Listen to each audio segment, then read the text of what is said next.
खातो भीमाची तुपवान रोटी, नाव भलत्याच घेतोय ओटी.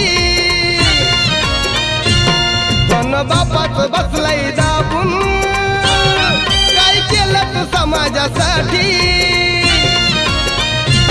खातो भीमाची तुपवान रोटी, नाव भलत्याच घेतोय ओटी. धन बापाच बसलाय दाबून, काय केलं तू समाजासाठी.